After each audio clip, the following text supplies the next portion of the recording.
Bonjour, bienvenue dans ce JT. Le Taj Mahal, Bollywood, le poulet au curry, nous connaissons finalement peu de choses de l'Inde. Alors si vous voulez en savoir plus, ne ratez pas Armor India, le festival a débuté à Morlaix. Jean-Claude Breton, l'organisateur, nous en dira plus sur la culture indienne. Mais avant de prendre la route des Indes, un point sur l'actualité de ce mercredi 27 avril 2011 dans le Finistère. Seulement 2 minutes 45, c'est l'écart entre Nicolas Lunven et Thomas Roussel dans la première Transat Bénodet-Martinique. Après 16 jours de mer, les skippers sont arrivés ce mardi soir à Fort-de-France au coude à coude. Moins de 30 minutes d'écart séparent les 5 premiers skippers de la flotte. Marina Dété était sur la ligne d'arrivée en Martinique. Pour cette première Transat Bénodet-Martinique, le suspense aura duré jusqu'au bout. Quelques minutes seulement séparaient les 5 premiers Figaro lors de l'arrivée à Fort-de-France. En tête, Nicolas Lunven, suivi de très près par Thomas Roussel. Quelques heures après l'arrivée, les 2 skippers revoient les images et font le bilan. En fait, je m'attendais à ce qu'il me double et puis bon, finalement, j'ai réussi à contenir l'énergumène là.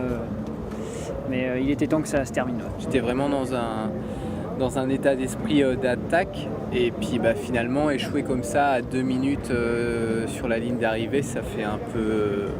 c'est forcément très décevant et du coup c'est sûr que je suis déçu parce que faire deuxième c'est bien mais c'est pas pareil qu'une victoire. 17 skippers se sont élancés de Bénodet le 10 avril. 16 sont à l'arrivée, Éric Drouglazet ayant dématé au large des Açores. La transatlantique n'a duré que 16 jours, un temps record pour une course en Figaro. Très très rapide, intense, usant, avec des conditions pas faciles pour se reposer. Ouais, moi je suis éclaté. C'est sûr qu'après la durée de la course, je pense que c'est pas très important en soi, mais c'est surtout l'intensité. Là, la course a été courte, mais avec une intensité très très très élevée tout du long. Erwan Tabarly est arrivé en 3e position. Malgré une arrivée groupée, mouvementée, aucun noyé n'est à déplorer. Il s'en est fallu de peu.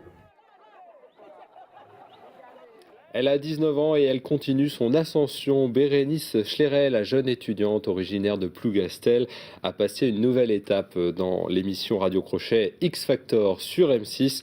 Elle s'est qualifiée ce mardi pour la suite de la compétition avec une reprise de U2, I'm Still Haven't Found What I'm Looking For. Comprenez, je n'ai pas encore trouvé ce que je cherche, un titre prédestiné. Et puis musique encore, et le concert pour le Japon ce mercredi soir sur TBO. À 20h30, vous pourrez vivre ou revivre la soirée concert de soutien au peuple japonais organisée le 5 avril dernier à Brest avec sur scène Red Cardell, Siam ou encore le groupe I Come From Pop. Suite de notre série sur les jardins botaniques d'exception dans le Finistère. Aujourd'hui, direction la côte nord avec le jardin de l'île de Bas.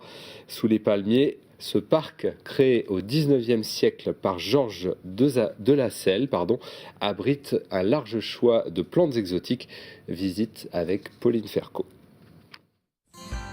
C'est Georges de la Selle, un Parisien amoureux des plantes, qui créa le jardin botanique de l'île de Bas en 1897. Et pour faire pousser des arbres sur une île où il n'y en avait pas, l'ingénieux botaniste creusa une cuvette pour protéger ses plantations du vent et des embruns. Aujourd'hui, l'abondance de végétation exotique est surprenante. Comme il ne gèle pratiquement jamais sur l'île de Bas, on arrive à faire pousser des plantes subtropicales, donc originaires de grandes régions comme l'Afrique du Sud, l'Amérique du Sud, l'Australie, la Nouvelle-Zélande, des plantes d'un petit peu les 4 coins du monde et une grande collection de palmiers. On a plus d'une 60aine d'espèces en pleine terre, ainsi que des cactus qui arrivent à prospérer sans problème. Pour entretenir ce jardin qui accueille 30 000 visiteurs chaque année, ils ne sont que 2 jardiniers. 2 passionnés de plantes d'ici et d'ailleurs, de leurs couleurs ou encore de leurs odeurs. Il y a beaucoup de plantes dans le jardin, plus de 2200 essences. Alors, il y a des plantes évidemment qu'on apprécie plus quand on est jardinier. Bon, moi j'aime bien les palmiers, donc évidemment mes coups de cœur sont plutôt sur des palmiers. Mais il y a des plantes emblématiques pour leur odeur. La sauge ananas par exemple, à chaque fois qu'on la respire, c'est divin. Le jardin Georges de Lasselle appartient aujourd'hui au Conservatoire du Littoral. Il représente une collection incroyable pour tous les spécialistes de la biodiversité végétale. Le jardin est aussi un conservatoire en fin de compte de la biodiversité mondiale, puisqu'il a dans sa collection des plantes en voie de disparition, des plantes que l'on obtient par échange avec d'autres jardins botaniques ou alors avec des particuliers également collectionneurs. Et ça permet comme ça de maintenir et de dupliquer des collections végétales. Et si les passionnés de botanique s'émerveilleront, les visiteurs lambda ne seront pas déçus de cet immense éventail de couleurs sur fond de paysages marins. Après l'exotisme de l'île de Bas, une autre destination exotique, cette fois, c'est l'Inde. Le festival Armor India a débuté à Morlaix. Jean-Claude Breton, bonjour. Bonjour. Vous êtes l'un des organisateurs de ce festival et président de l'association AADI, ça veut dire Alliance Armor Duplex Inde, et ça veut dire d'ailleurs premier ou origine en sanskrit. On a choisi le mot Adi avant de lui donner les initiales. Vous êtes alors ce festival, ce sont des voyages musicaux, des découvertes de danse, des conférences, du cinéma. Qu'est-ce que vous souhaitez proposer aux visiteurs, aux spectateurs de Armor India? D'abord, ce festival a été créé il y a 4 ans, c'est la 5e édition. Sur 3 repères, la Bretagne a eu des connexions avec les Indes, comme on disait autrefois, du temps des compagnies des Indes. Il y a des Bretons qui sont partis en Inde. La plupart des Français qui étaient en Inde du temps des comptoirs étaient des Bretons, premièrement. Deuxièmement, et vous l'avez montré en partie dans le reportage avant, les Bretons avaient une tradition de voyageurs, d'aventuriers même, et nous voudrions renouveler, enfin retrouver un petit peu ces traditions. Et enfin, troisièmement, c'est peut-être le plus important, l'Inde, c'est un très grand pays émergent qui est peut-être un peu mésestimé par rapport à la Chine, au Brésil ou à la Russie. Mésestimés, méconnus aussi. Un peu méconnus ou victimes des clichés que nous ne voulons pas d'ailleurs démystifier parce qu'ils sont exacts, mais nous pensons qu'ils sont trop souvent généralisés. Donc le festival a pour but bien sûr de faire plaisir au public, mais en même temps de l'amener un tout petit peu vers des choses qu'il ne connaît pas bien, moins bien, et en respectant toujours une exigence de qualité. Donc c'est un festival qui est probablement unique dans son niveau de qualité de prestation en Bretagne. Il a d'ailleurs été inauguré hier par l'ambassadeur de l'Inde en France, en personne, qui est venu spécialement de Paris à Morlaix. C'est quand même pas un gage d'intérêt au moins. C'est la deuxième fois qu'il vient. Et donc ça se passe d'aujourd'hui jusqu'au 15 mai. Jusqu'au 15 mai, et on va rentrer un peu plus dans le programme avec ce jeudi, un voyage traditionnel dans la musique. On part de la musique traditionnelle et on va vers de la musique finalement nouvelle, en fait, contemporaine. Oui, la musique indienne est, je pense, en partie connue du public, ce qu'on appelle la musique classique indienne. Elle est très sophistiquée. Cette musique qui intellectuellement est complexe, elle obéit à des règles très strictes, même mathématiques, voire même, parce que les gammes, c'est la musique modale, donc ce sont des gammes différentes. Et cette musique classique, bien entendu, on va la présenter demain soir au Théâtre de Morlaix en première partie.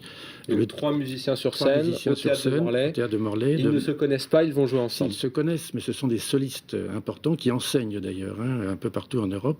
Et donc ils vont se réunir et ils ont préparé un concert spécialement pour nous. C'est-à-dire qu'il démarrera par une première partie classique, musique d'Inde du Nord, des ragas, et ensuite ils vont gentiment voyager vers des musiques, vers une composition contemporaine, voire même l'improvisation, parce que l'un d'entre eux est un spécialiste en improvisation, tout en respectant ce que je viens de dire, c'est-à-dire les caractéristiques de la musique indienne. Sur Claude Breton, il y aura aussi de la danse, puisque la danse indienne est très connue et elle est très complexe aussi. On pourra découvrir ça samedi, toujours au Théâtre de Morlaix. Toujours au Théâtre de Morlaix qui se prête fort bien à ces spectacles, parce qu'on voit bien, on entend bien, il est parfait.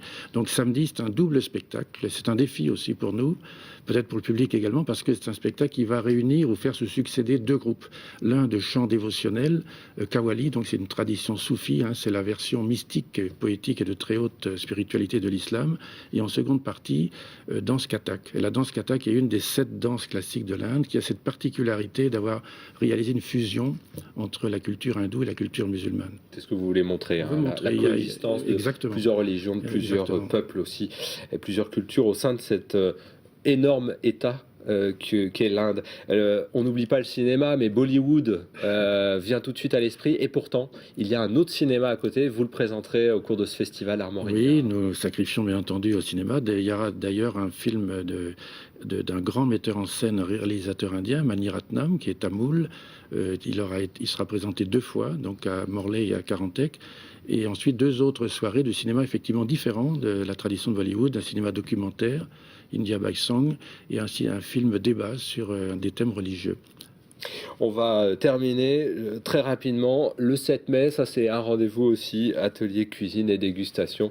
Donc à découvrir sur le site internet de l'association AADI, je rappelle donc Alliance Armor Duplex Inde. Vous voyez le site s'affiche en ce moment sur votre écran. Merci Jean-Claude Breton d'être venu nous présenter cette 5e édition du festival Armor India. Pour notre part, on se retrouve demain soir à partir de 18h15 pour un nouveau point sur l'actualité. D'ici là, bonne soirée à vous.